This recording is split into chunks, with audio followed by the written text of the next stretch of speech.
हाँ,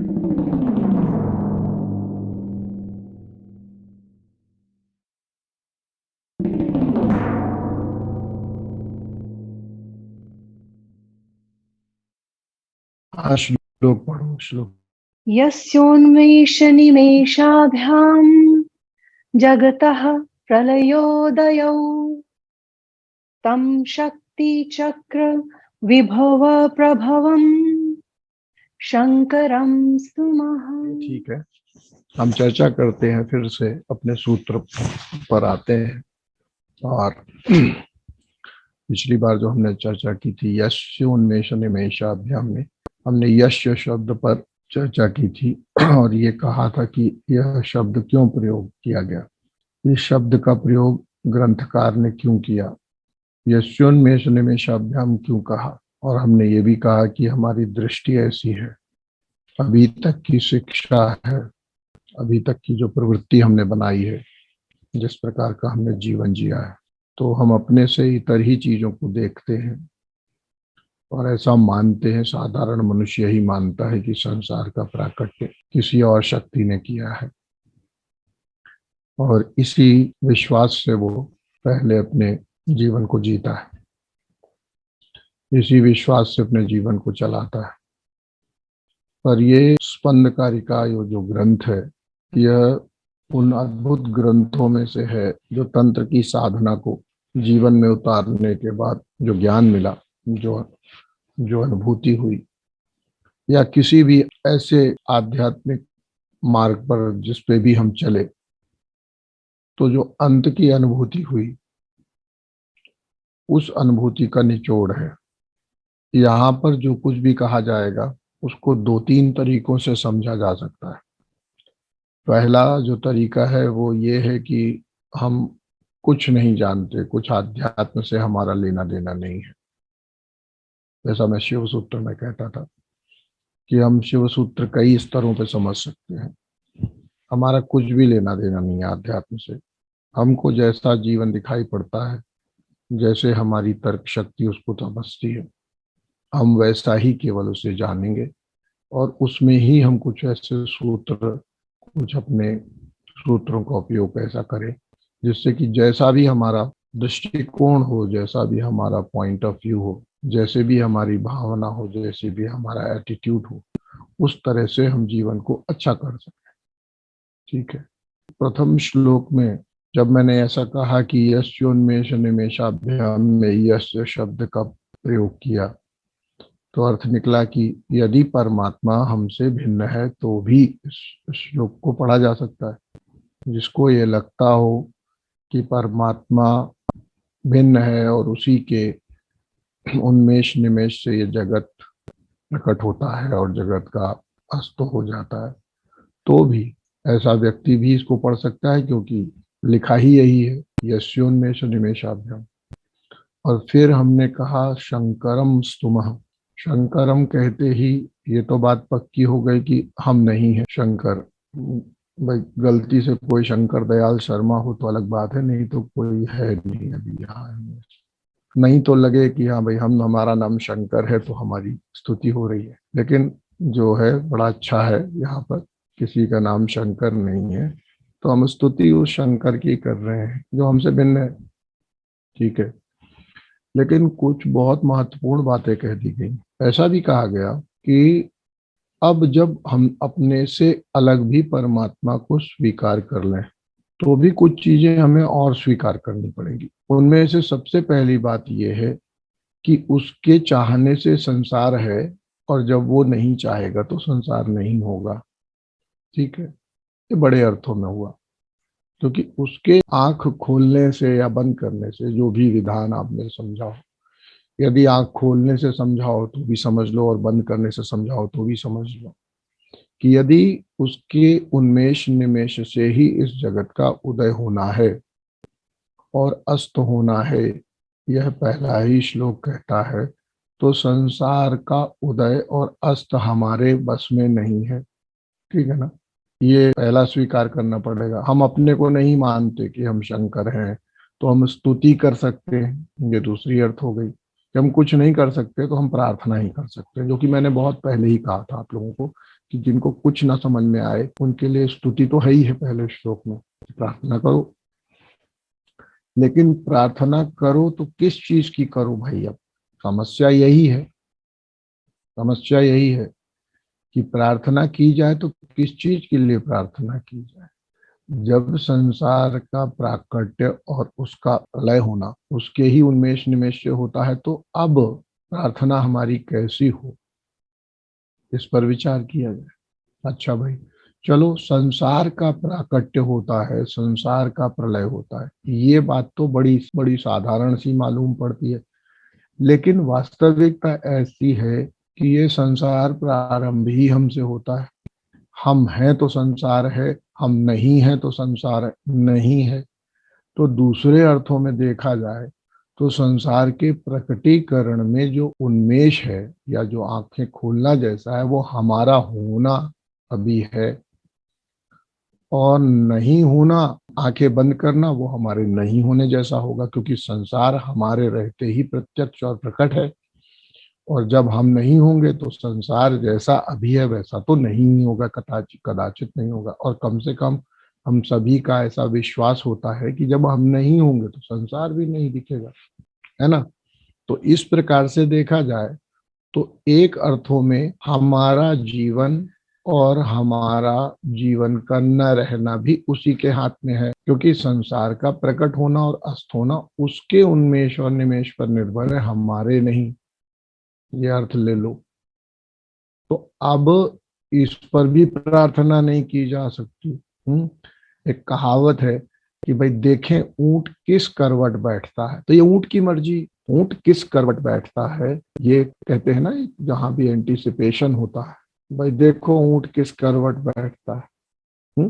जब हमें नहीं है किसी चीज पर कोई नियंत्रण, तो बस इसी तरह से बैठे रहते हैं कि भाई देखो ऊंट किस करवट बैठता है, जिसकी मर्जी जिस करवट बैठे।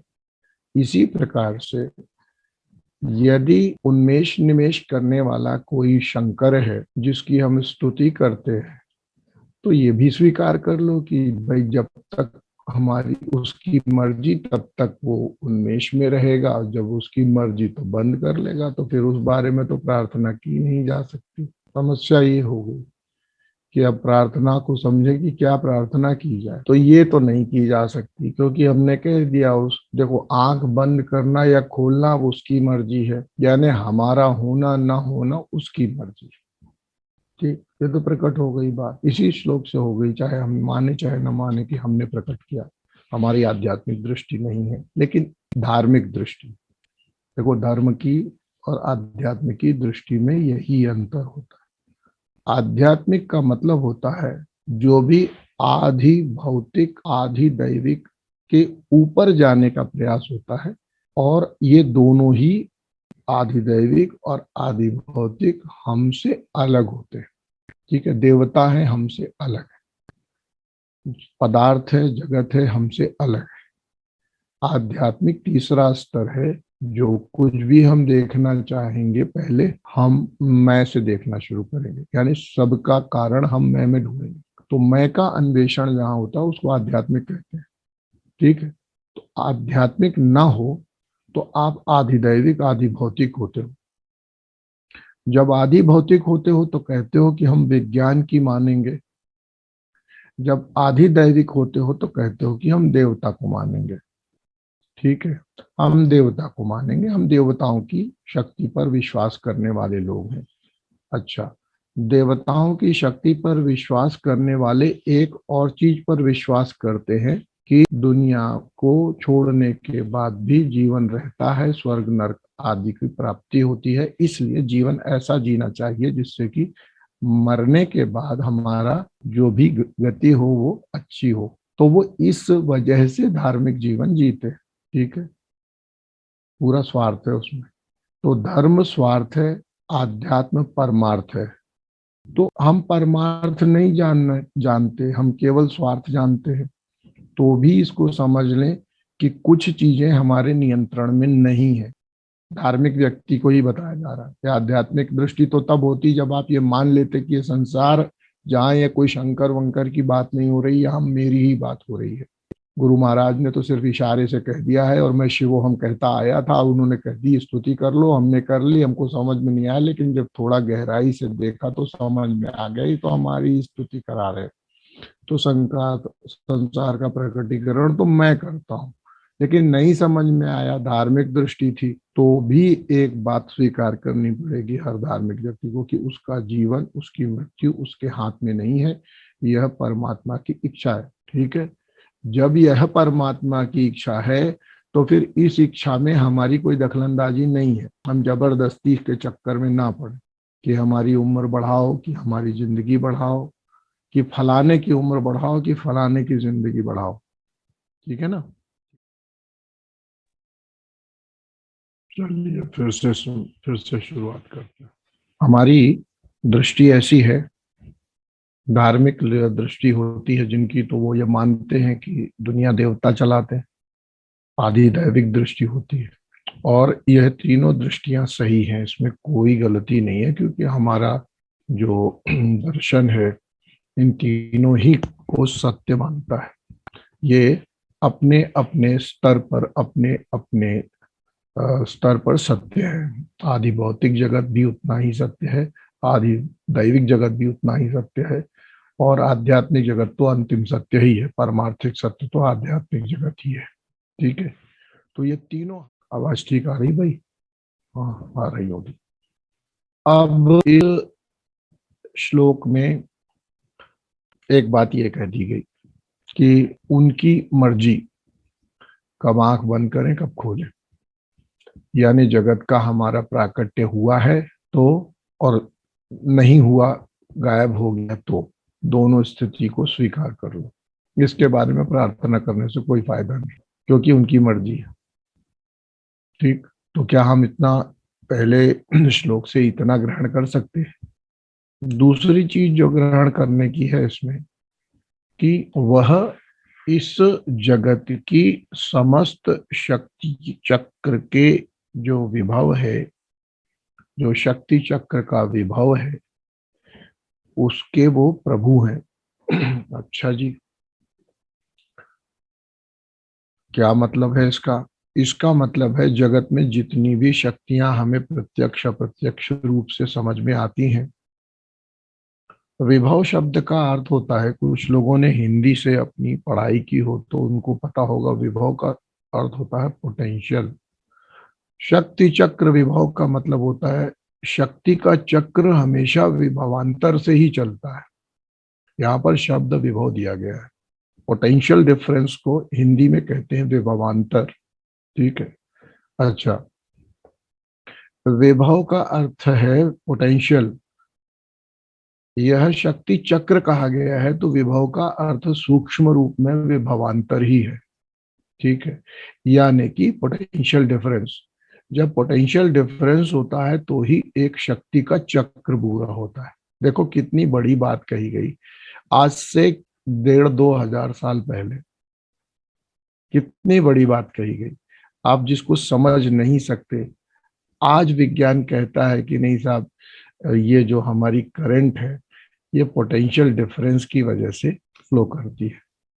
ठीक है, इसमें विभव की वजह से इसका पूरा प्रवाह होता है। और जब विद्युत की खोज इस तरह की नहीं भी हुई थी, तभी भी हमें मालूम है कि शक्ति चक्र केवल विभव से ही चलता है। और शक्ति चक्र का विभव कौन मैनेज करता है, किसके हाथ में उसका नियंत्रण है? तो बोला उन्हीं के हाथ में जिनकी अभी हम बात कर रहे थे। ठीक है, जिनकी मर्जी से सब चलता है और गायब हो जाता है, उन्हीं के हाथ में शक्ति चक्र का विभव भी है। तो यानी जो समस्त शक्तियां आपको प्राप्त हैं, या जो समस्त शक्तियां इस विश्व में दिख रही हैं, उनका भी वही स्वामित्व रखते हैं। तो अब दो चीजें हो गई, एक तो हो गया आदि अंत, और वास्तविकता ये है कि जब हमने आदि की इच्छा नहीं की थी और प्रकट हो गए, तो फिर अंत के बारे में तो आपका कोई राइट ही नहीं बनता। बोलो, आपने अपने जन्म की इच्छा की थी, इच्छा से जन्म लिया है? नहीं लिया ना, किसी की इच्छा से जन्म लिया है, तो वो वही है शंकरम। तो उसकी इच्छा से जन्म लिया है तो अब उसकी इच्छा से जाओगे, क्योंकि अगर अपनी इच्छा से लेते तो शायद अपनी इच्छा से जाते, तब तो बात भी थी। अब जब उसकी इच्छा से जन्म लिया है तो यहाँ अपनी इच्छा के बीच में टांग क्यों उड़ाते हो कि कितना जिए कितना ना जिए? स्थिति बिल्कुल साफ होनी चाहिए एकदम। अपनी इच्छा से जन्म लिया तो बात करो कि अपनी इच्छा से मरना चाहे कि ना मरना चाहे। जब उसकी इच्छा से जन्म होता है तो उसी की इच्छा से मरना होगा। स्थिति एकदम स्पष्ट हो जानी चाहिए। अच्छा, ये एक बार स्वीकार कर लिया जाए कि जब मैंने अपनी इच्छा से जन्म नहीं लिया, उसी की इच्छा मात्र है जो मुझे मेरी इस स्थिति में मैं संसार का अनुभव करता हूँ, जिसे मैं जीवित कहता हूँ। तो मृत्यु उसी के हाथ में है और वही जब चाहेगा तो होगी। तो फिर आपके मन में ये लगातार मरने का भय क्यों? कितनी बड़ी मुक्ति हो जाए। देखो, एक एक श्लोक में बहुत छोटे छोटे अर्थ होते हैं, समझने वाले की बात है कितना हम उसको गहराई से एक एक श्लोक के एक एक शब्द एक एक भाव को पढ़े। तो इसलिए मैं एक भाव ये भी लाना चाहता हूँ आपके सभी लोगों के ध्यान में ये बात आ जाए कि उस शक्ति चक्र विभव के स्वामी को समस्त अधिकार है ये जगत को अपने हिसाब से चलाने का। ये तो चलाने का तो होगा ही, क्योंकि प्रकट भी उसी ने किया है और खत्म भी वही करता है, तो बीच में चलाएगा भी वही। तो इस प्रकार से तीनों बातें कहेगी कि हमें तो प्रलयोदय कहा गया था, लेकिन अभी हमने बीच में कहा कि एक एस्पेक्ट छूट गया, एक भाग छूट गया।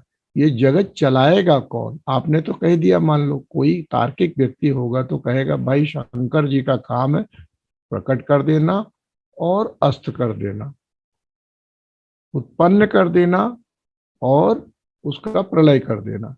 चलाने वलाने के बारे में इस श्लोक में कुछ नहीं कहा। तो नहीं, आप गलत हैं।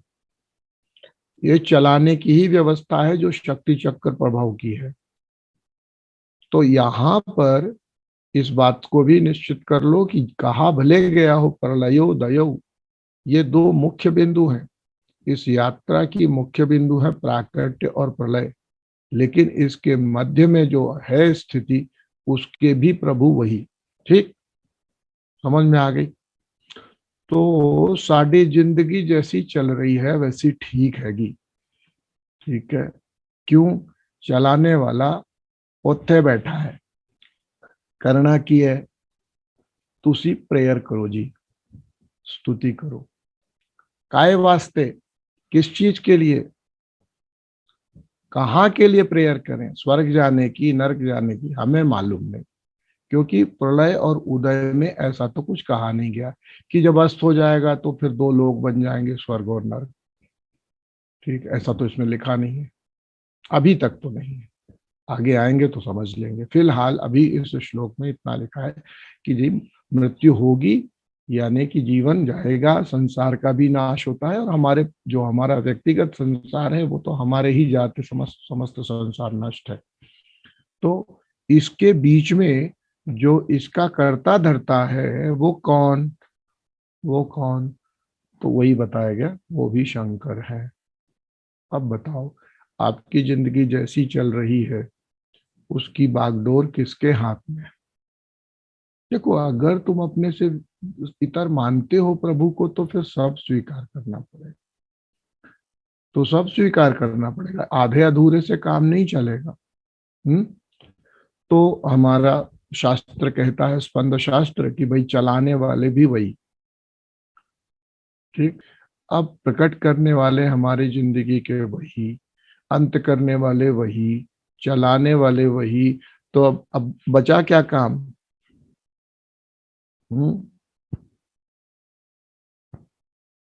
क्या बचा? क्या बचा? प्रार्थना, स्तुति। अब स्तुति का अर्थ समझें। स्तुति का अर्थ क्या होता है? देखिए, हम किसी व्यक्ति का आदर करते हैं, सत्कार करते हैं, हम उसके सामने झुकते हैं, तो उसका अर्थ क्या होता है? देखो, इस बात को समझो।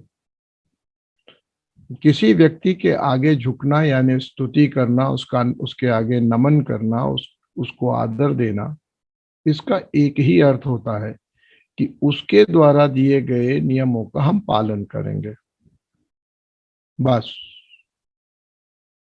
और क्या मतलब होता है बताओ? पिता के, माता के, गुरु के या अधिकारी के आगे आप झुकते हो, किस कारण से? क्या वजह है? झुकने का अर्थ क्या निकलता है? निकलता अर्थ यही है कि हम इनके द्वारा दिए गए दिशा निर्देशों को, आदेशों को हृदयंगम करेंगे, बिना किसी लाग लपेट के, बिना कोई प्रश्न पूछे। आई बात समझ में? तो जीवन जीने की कला पहले श्लोक में क्या मिली? प्रभु शंकर ने इस जन्म को दिया। हम व्यक्तिगत बात करें तो संसार मरे जिए क्या मतलब है आपको? कितने लोग रोज मर रहे, पैदा हो रहे हैं, आपको कुछ फर्क पड़ रहा है? नहीं ना। तो फिर काय को संसार की चिंता करना? देखो, अपनी करते हैं। और अपनी चिंता करने में दो बात पता पक्की हो गई कि हम पैदा हुए हैं उसकी मर्जी से, जाएंगे उसकी मर्जी से, चल रहा है सब कुछ उसकी मर्जी से। अब करनी है स्तुति। स्तुति का अर्थ हुआ उसके द्वारा दिए गए नियमों का पालन करना। ठीक है भाई, नियमों का पालन कैसे करें और नियम क्या है? क्या इस श्लोक में कोई नियम भी मिल रहे हैं? कोई नियम भी मिलते हैं क्या? इस शक्ति चक्र नामक शब्द में बहुत सारे नियम मिलते हैं। शक्ति चक्र विभव से चलता है, यानी शक्ति चक्र हमेशा ऊंचे स्थान से लेके नीचे स्थान की गति होती है पहले, और फिर नीचे स्थान से ऊंचे स्थान की गति होती है। ऐसे ही ये जीवन चलता है। शक्ति पहले ऊपर से नीचे आती है, फिर वह शक्ति नीचे से फिर ऊर्ध्वगामी होकर के फिर अपने स्रोत तक पहुंचती है। ठीक है, उदाहरण के लिए, जब आप एक सेल से या बैटरी से एक किसी उपकरण को, इक्विपमेंट को कनेक्ट करते हैं, तो उसको मान लीजिए कि शक्ति का पहले क्या होता है? अवरोहण होता है, यानी उसमें उतरती है। ठीक है, शक्ति उस यंत्र में, उस उपकरण में उतरती है। लेकिन केवल उतरे तो काम नहीं चलता। जब तक वह स्रोत, जब तक वह सेल, जब तक वह बैटरी उस शक्ति को वापस नहीं खींचती, तब तक वह उपकरण काम नहीं करता। अर्थ क्या निकलता है? कि उपकरण ऐसा होना चाहिए जो केवल शक्ति ले ही ना, बल्कि वो वापस करे ही। ऐसा, या ऐसा माने कि वो ऐसा करेगा ही। अर्थ समझ में आया? जो शक्ति ग्रहण हुई उसको हमें वापस करना ही पड़ेगा। कोई भी चीज हमारे पास रुकने वाली नहीं है। जो मिला है वो छोड़ना ही पड़ेगा। यही है शक्ति का चक्र।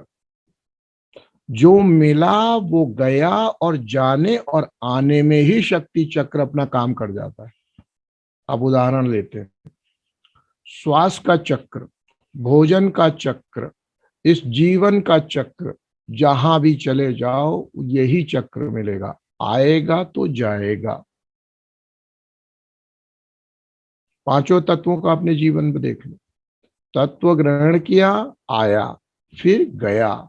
कहां से लिया? प्रकृति से लिया। बनाई हुई किसकी है? वही शंकर जी ने बनाई है। उससे मिला। शक्ति कैसे हमारे को चलाएगी? इनकमिंग चालू, आउटगोइंग बंद तो नहीं होती है ऐसी शक्ति। आप थोड़ी देर में काम हो जाएगा तमाम। फिर अर्थ क्या निकलता है? सांस अंदर आई, इनकमिंग, आउटगोइंग नहीं है। हो गया, खत्म, मामला समाप्त। हो गया कि नहीं हो गया? यानी हमको नियम समझना है। ये तो बहुत बहुत सूक्ष्म मूलभूत नियम समझे, लेकिन और भी समझो। आपके पास धन आया, पकड़ के बैठ गए ना, तो समझ लो धन की शक्ति खत्म। करके देख लो। धन आए और बस खर्च मत करो, पकड़ लो, देखो उसकी शक्ति कहाँ रह गई। किसी भी चीज को तुम आओ और पकड़ लो, बस शक्ति खत्म हो गई। उसके गति में ही शक्ति है। ठीक जी, देख लो, तुम करके देख लो। किसी भी शक्ति को तुम्हारे पास हो, तुम्हारे पास ज्ञान आया, लिया और लेके बैठ गए, खत्म। ज्ञान की शक्ति खत्म, वापस देना ही पड़ेगा। देखो क्या समझे, जब आया तो ही नहीं होता कुछ, काम तब होगा उसका पूर्ण जब आपने दिया। ये नियम चलाओ, ये नियम शक्ति चक्र का नियम है। दूसरी बात, आएगा कहां से और जाएगा कहां पर, इसको भी समझो। आना यदि ऊपर से है तो जाना आप ऊपर फेंक नहीं सकते, जाएगा हमेशा नीचे ही, लेकिन यहां ऊपर और नीचे एक ही है क्योंकि वो सत्ता एक है।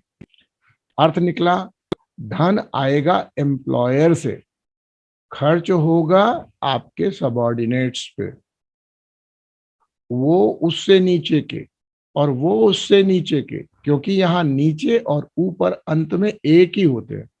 ठीक है, जैसे इस ऊपर नीचे का भेद ना समझना कि यहाँ नीचे जा रहा है। आया हुआ धन हमने किसी दीनहीन को दिया। अब दीनहीन को हम ऐसे तो नहीं देखते कि दीनहीन ऐसा बैठा होता है, कैसे देखते हो? दीनहीन को हमेशा नीचे ही देखते हो अपने से ना, लेकिन वो नीचे नहीं है, वह उसी सेल का एक दूसरा विभव है। एक पॉजिटिव पोल होता है तो एक नेगेटिव पोल होता है, यानी जो यहां से चला था वो यहां दे दो, काम खत्म। जैसे उदाहरण जो लोग विज्ञान जानते, आप चाहें तो अपने घर में केवल एक तार लेकर के आ जाए इलेक्ट्रिकल सप्लायर कंपनी का, जिसको फेज बोलते हैं। उसके बाद आप सोच ले कि अब मैं इस फेज का क्या करूं, मैं अपने इक्विपमेंट कैसे चलाऊं, तो पता चलेगा चला सकते हैं। क्या करना पड़ेगा, हम अब उसके न्यूट्रल को अर्थ में कनेक्ट कर देंगे। हम वहां से पावर ले तो आए लेकिन देनी पड़ेगी, और पावर ली कहां से गई थी? प्रकृति से। प्रकृति का सबसे स्थूल रूप क्या है? पृथ्वी। हम वहां से लेके आए हैं, वापस दे दो पृथ्वी को, तुम्हारा इक्विपमेंट चल जाएगा, नहीं तो नहीं चलने वाला। और बोलो जी, कितनी बड़ी तुमको ज्ञान की बातें चाहिए इसमें। अर्थ निकलता है कि जो मिला है वो दो, जो देना नहीं जानता उसका चक्र बर्बाद हो चुका है, उसको कोई लाभ नहीं होने वाला। ठीक, इसीलिए जो धार्मिक व्यक्ति, अब ये धार्मिक व्यक्ति की बात हो रही, देख लो, अभी मैं आध्यात्मिक की बात नहीं कर रहा, आध्यात्मिक की बात नहीं कर रहा। आध्यात्मिक के लिए तो लीला ही अलग है, ये धार्मिक की लीला है। तो धार्मिक लीला में आया है तो दान भी जाएगा, दक्षिणा भी देनी पड़ेगी, परोपकार में खर्च होगा, सेवार्थ खर्च होगा।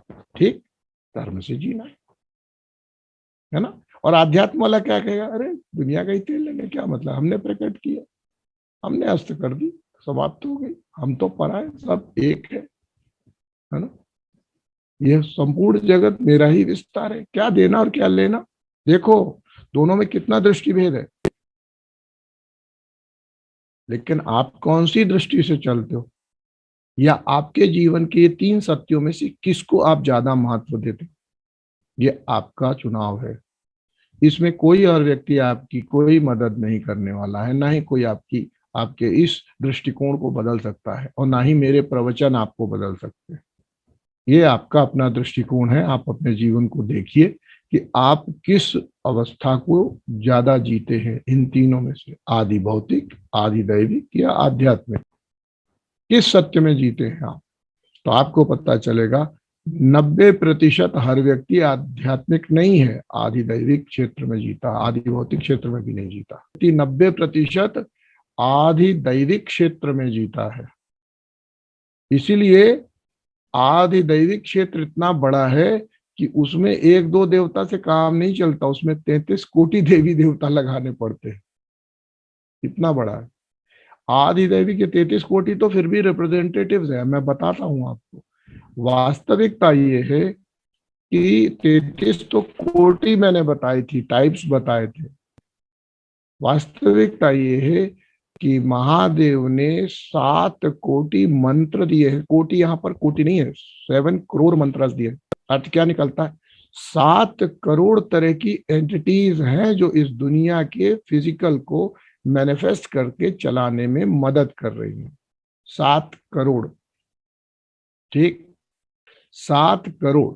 अब सुनिए, आप कहेंगे अच्छा दुनिया में 7 करोड़ देवी देवता काम कर रहे हैं, तो आप किसी ग्रंथ को उठाइए, किसी न किसी योग ग्रंथ में आपको पता चलेगा कि यत पिंडे तद ब्रह्मांडे, मेरे शरीर में भी 7 करोड़ नाड़ियां हैं, जिनमें से 72,000 प्रमुख, फिर उनमें से 10 और 14 और प्रमुख, फिर उनमें से 3 सर्व प्रमुख। समझ में आई बात? 3 सर्व प्रमुख, यानी यहां भी त्रिधा, यानी 3 देव हो गए आपके, सूर्य चंद्र अग्नि मान लो, ब्रह्मा विष्णु महेश मान लो, कुछ भी मान लो, ये 3, ठीक, 3 मुख्य। तो यही आपके शरीर में है और यही बाहर भी है। समझ में आया? आपकी जो सुषुम्ना नाड़ी है वह कौन सी नाड़ी है, आप अंदाज लगा लो। चंद्र नाड़ी है कौन सी नाड़ी है, आप अंदाज लगा लो। सूर्य नाड़ी कौन सी नाड़ी है, आप अंदाज लगा लो। आपको समझ में आ जाएगा कि किस स्थिति में कौन सा देवता ज्यादा एक्टिव है।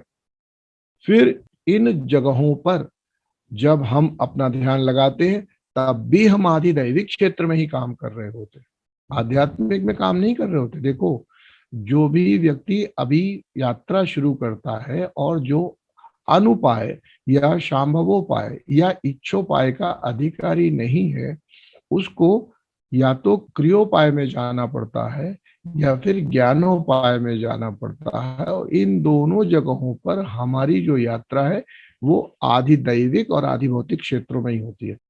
जैसे जो इच्छोपाय है वहां तो कोई समस्या नहीं, आपने इच्छा की, ज्ञान मैं कौन हूं पता चल गया, खत्म हो गई बात, चैतन्य महात्मा, अहम ब्रह्मास्मि, समझ में आ गया है, प्रज्ञानम ब्रह्म, है ना, ऐसे कुछ भी आपको समझ में आ सकता है। तो इस प्रकार से आपको समझ में आ गया, इच्छा मात्र से नहीं आया तो आगे ज्ञान, ज्ञान की जो शक्ति है तब हम उसको कहते हैं कि ये कौन सा उपाय है, शाक्तोपाय है। फिर जब क्रिया की शक्ति आती कौन सा उपाय है, ये आणवोपाय है। आणवोपाय आपको प्रोग्रेस करता है शाक्तोपाय में, और शाक्तोपाय आपको प्रोग्रेस कराता है शांभवोपाय में। ठीक है, अर्थ क्या निकलता है, शांभवोपाय से आपको पता भले न चले कि शाक्तोपाय ने या आणवोपाय ने कब शांभवोपाय आपको बना दिया, पर एक जगह से पकड़ के चलना पड़ता है। तो आणवोपाय का मतलब है क्रिया का उपाय, और जब क्रिया का उपाय शुरू करते हैं तो उसमें रिचुअल्स है, उसमें बहुत सारे हमारे कर्म कांड है, उसमें बहुत सारी प्रक्रियाएं हैं जो शरीर और बाह्य वस्तुओं का आलंबन लेके की जाती है। और जब यह सूक्ष्मता की ओर जाता है तब अवश्य ही अवश्य हमें मंत्र शक्ति का सहारा यहाँ लेना पड़ता है, और जहां मंत्र शक्ति का सहारा लिया वहीं तुरंत हम आदि दैविक क्षेत्र में प्रवेश कर गए। समझ में आई बात? और यहीं से आपकी आगे की जो भी कुछ बनेगी भूमिका यहीं से बनेगी। आप माने न माने, चाहे न चाहे, देवी देवताओं का तो आपको आलम्बन लेना ही पड़ता है, भले ही आप उनको प्रत्यक्ष रूप में ना भी माने। ठीक है ना? और दूसरी बात, आपको ये समझना चाहिए कि देवी देवताओं की शक्ति प्रकट है, इसमें कोई दो राय नहीं है। ठीक है, ये कोई मन का वहम वहम नहीं है। वास्तविकता यह है कि यह दुनिया ही देवता चलाते, ये दुनिया देवता ही चलाते, तत्व नहीं चलाते। लेकिन अब क्या है, जो व्यक्ति आदि भौतिक क्षेत्र को पूरी तरह से नकार देता है और केवल आदि दैविक क्षेत्र में आ जाता है, वह भी अन्याय करता है। समझिएगा क्यों करता है, कि जहां काम आवे सुई कहा करे तलवार वाली बात हो जाती है। जब जो काम अपने हाथ को उठा के पानी पी लेने भर से हो जाए, गिलास उठा लो, उसके लिए बैठ के मंत्र पढ़ो, है?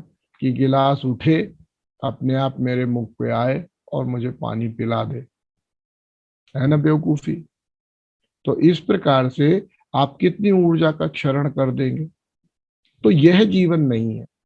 जीवन यह है कि हम अपनी स्थिति को समझें और देवताओं को या देवी देवता जो भी शब्द आपको प्रिय हो, इन शक्तियों को भी समझते हुए इस जीवन को जिए।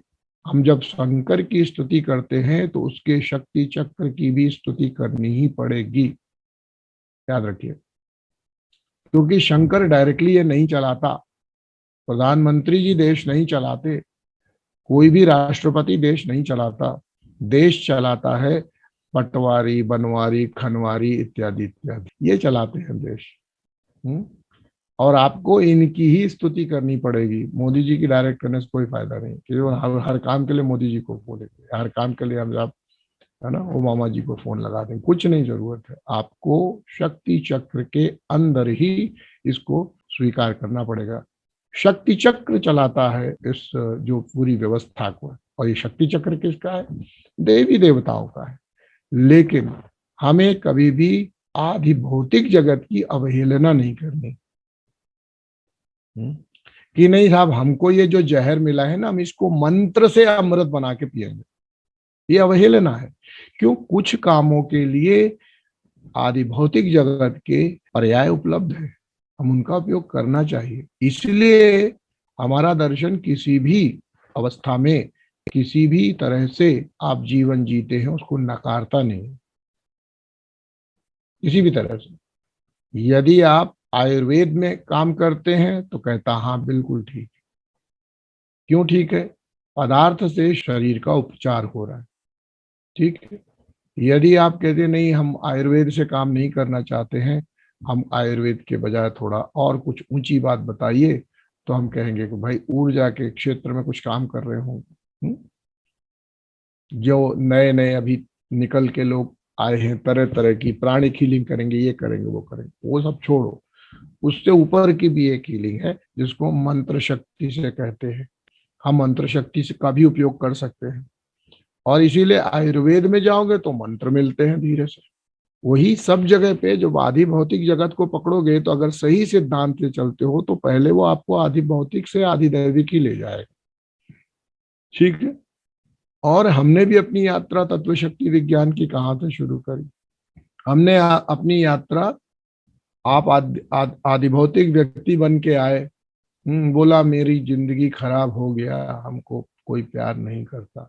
हमने कहा कोई बात नहीं है बच्चा, 5 देवता है उनको भजो, और आपके तीन मल हैं, 3 शरीर हैं, ठीक है, स्थूल सूक्ष्म कारण, उसके 3 बीज हैं, बेटा जपो, धीरे धीरे कारण समाप्त होते हैं, धीरे धीरे आपके कार्य, जो ऐसा जिंदगी आपके चारों तरफ है, ये जिंदगी आपको ठीक लगने लगेगी। पर आपको समझ में नहीं आता तो आप सोचते नहीं मैं तो आदि भौतिक क्षेत्र में ही इसका उपाय ढूंढूंगा। पर जब समस्या गहरी होकर के आपके मन के स्तर पर चली जाती है, तब उसका उपाय आदि भौतिक जगत में नहीं है। कोई भी सर्जरी आपके मन के विकृति को दूर नहीं कर सकती। केवल और केवल आदि दैविक शक्ति ही आपके मन की विकृतियों को दूर कर सकती है।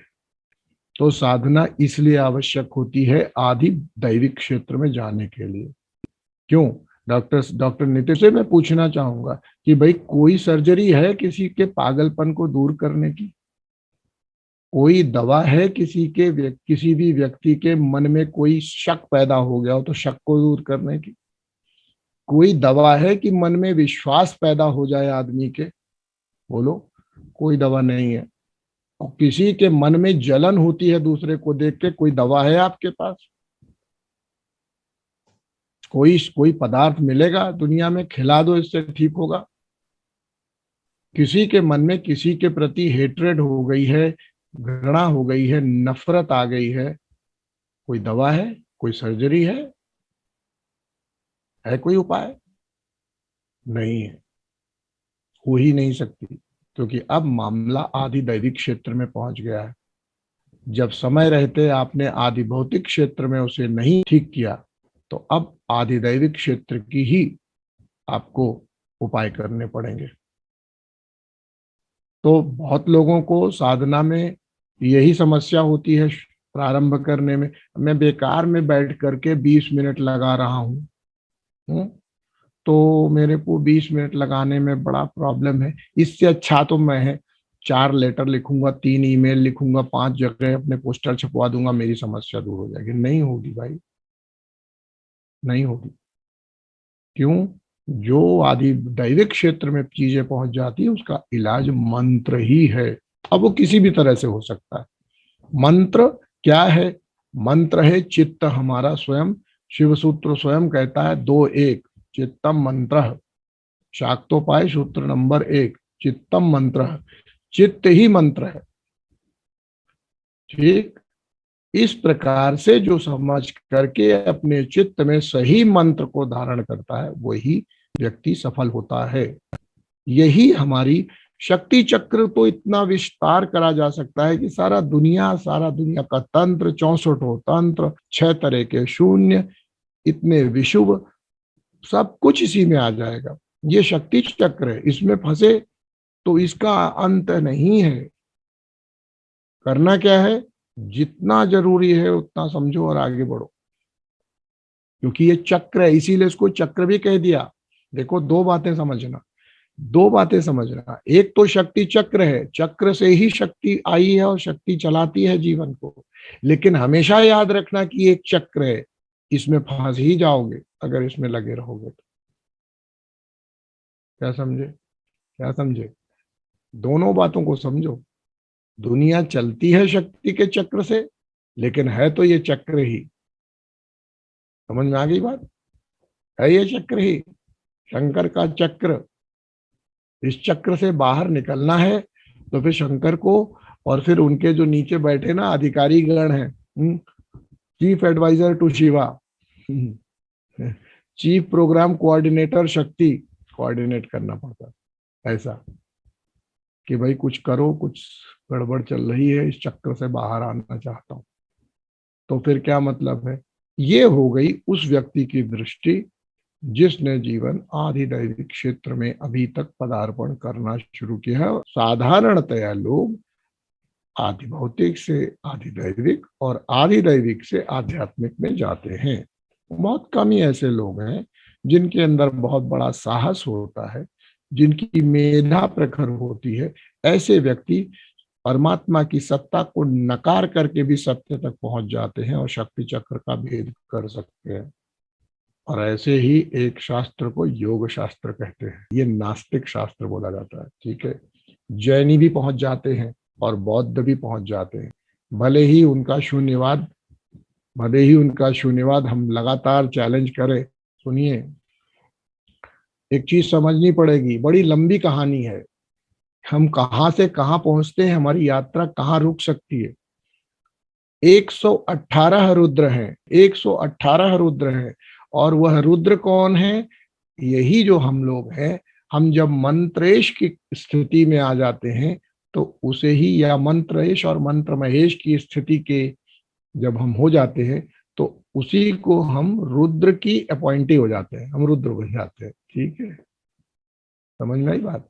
तो जो व्यक्ति किसी एक मंत्र विशेष, चाहे वो ओम मणि पद्मे हुम हो या कुछ भी, जिस मंत्र के विशेष में वो मंत्र की विशेषता अपने अंदर उतार लेता है और उसके अंदर वो बढ़ता चला जाता है, वो एक स्थिति तो उसकी पक्की है कि वो मंत्र महेश की स्थिति में आ जाएगा और उसकी पोजीशन रुद्र के बराबर हो जाएगी। 118 रुद्रों की सीरीज है उसमें, बस वहां तक पहुंच सकता है जब तक वो मंत्र के ऊपर नहीं जाता, मंत्र वीर्य तक नहीं पहुंचता। तो हर व्यक्ति कोई भी मंत्र पकड़े अपने अंदर शक्ति चक्र का प्रभुत्व प्राप्त करता है। भले ही जो उसकी उच्चतम सीमा है, हाईएस्ट पोटेंशियलिटी, जो उसका अल्टीमेट ओनर है, जिसका एकमात्र स्वामित्व जिसका है, वहां तक नहीं पहुंचता, वो शिवत्व को नहीं उपलब्ध होता।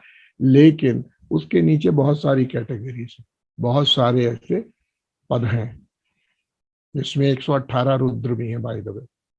तो वो हम पद भी प्राप्त कर सकते हैं। ठीक है, इस प्रकार से 118 रुद्रों की जो श्रेणियां हैं, हम वहां पहुंचकर एक ही हो जाते हैं। अच्छा, आज की स्थिति आपकी ऐसी है, सभी लोग इस पर ध्यान दें। प्रश्न पूछ ही लिया, हालांकि मैंने बोला था कि प्रश्न के हम उत्तर नहीं देंगे, लेकिन जब प्रश्न पूछ ही लिया है तो मैं आपको बताना चाहूंगा कि देखिए, हम मनुष्य हैं। हम मनुष्य हो करके दो ही जगहों पर अपना ध्यान लगाते हैं ज्यादातर। ध्यान दीजिएगा इस पर। ज्यादातर लोग दो जगह लगाते हैं अपना पूरा ध्यान, और कुछ लोग हैं जो तीसरी जगह भी लगाते हैं अपना ध्यान। देखिए, मैं बताता हूं। हम मनुष्य होकर मनुष्यों पर ध्यान लगाते हैं, 90% आदमी आपको ऐसा मिलेगा। ठीक है, हम मनुष्य होकर मनुष्यों पर भी ध्यान लगाते हैं और पशुओं पर भी ध्यान लगाते हैं, इस तरह का भी कुछ आदमी मिलेगा। फिर हम मनुष्य होकर मनुष्यों पर भी ध्यान लगाते हो, और मनुष्य होकर के पशुओं पर भी ध्यान देते हो, और मनुष्य होकर देवताओं पर भी ध्यान देते हो, ऐसा कम आदमी मिलेगा। हमारा परिचय ही नहीं है ना, समस्या ये।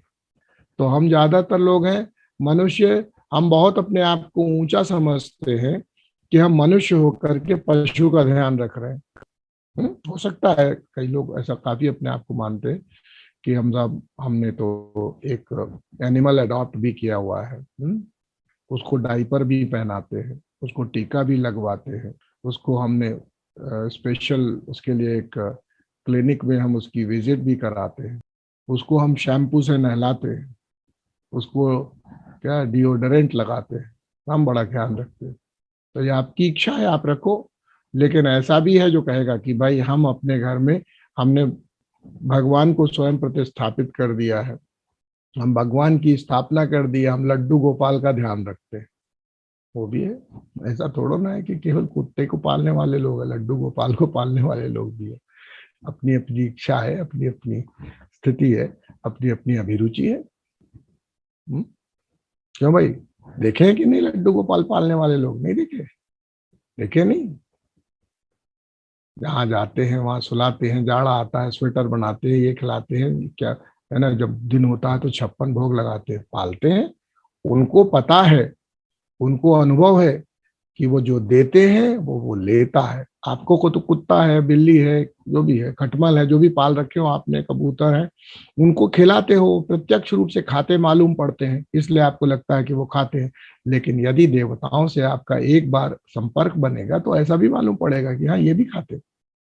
जब ये भूखे होते हैं तो मांगते हैं, जब ना दो तो थोड़ा सा उनका भी रहता है ना, आपको समझ में आएगा। तो जब आप किसी से परेशान होते हैं तो दो तरीके होते हैं। एक तरीका होता है आदि भौतिक क्षेत्र में उसको निराकरण करने का, जो कि कहाँ तक है, हमारे मन बुद्धि तक है। जहां तक बुद्धि का व्यापार लग सके, बुद्धि से ही चीजों को निराकरण कर लेना चाहिए। ठीक है, सही बुद्धि का प्रयोग करते हुए जब चीजों को हम निराकरण कर लेते हैं तो वो आधिदैविक क्षेत्र में प्रवेश नहीं कर पाती। बुद्धि का जो क्षेत्र है, जहां तक आपकी बुद्धि लगे, बुद्धि से काम करके, बुद्धिमानी से निर्णय लेकर के अपना जीवन जीना चाहिए, तो देवताओं की कम जरूरत पड़ेगी। ठीक है।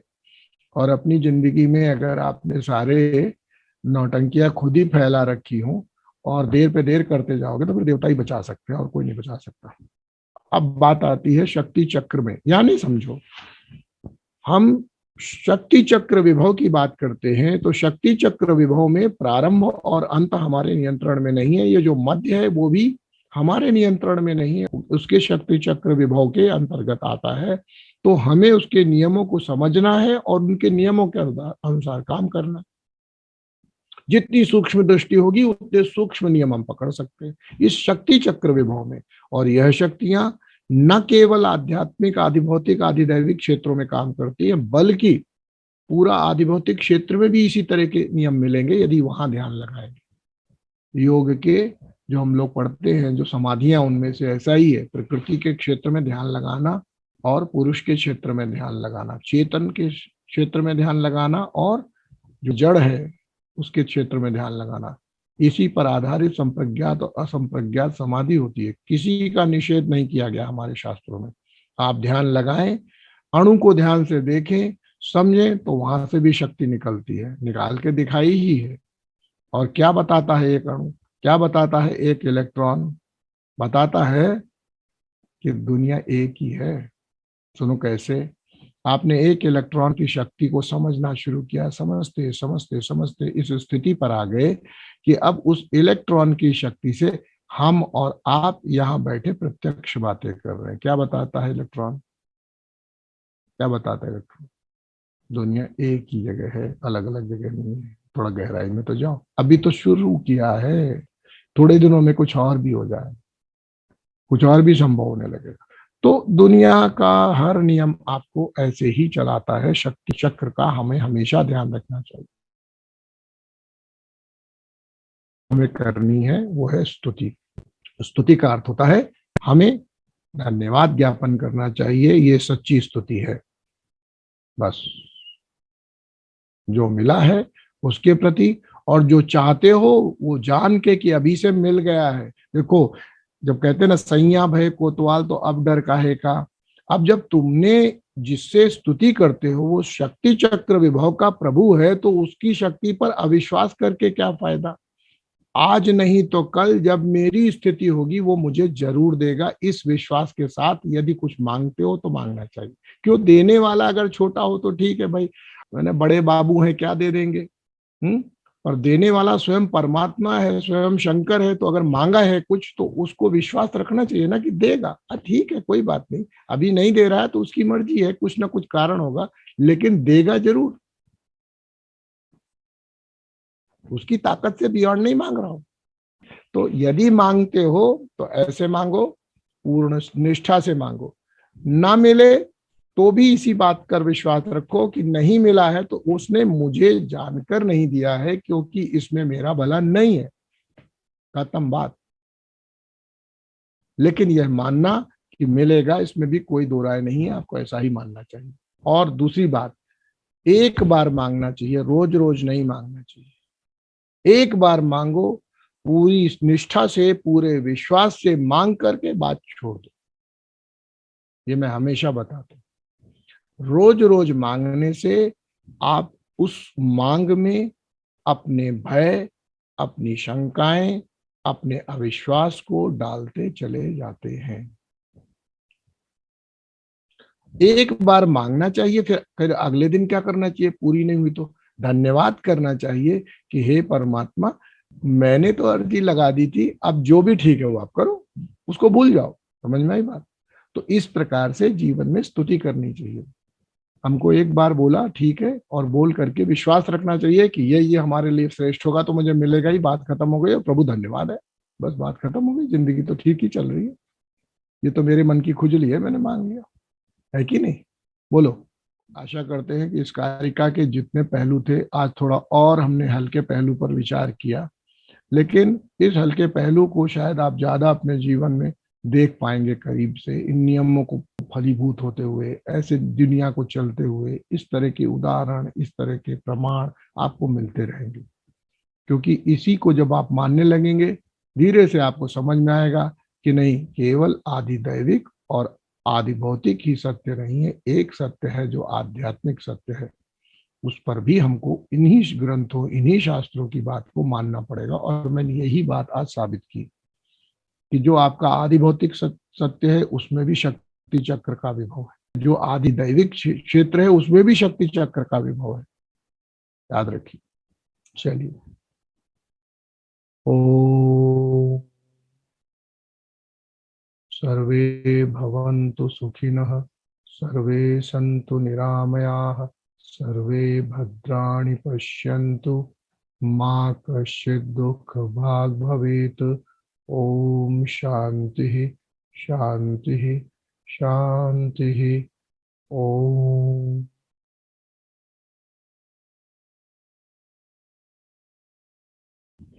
शिव।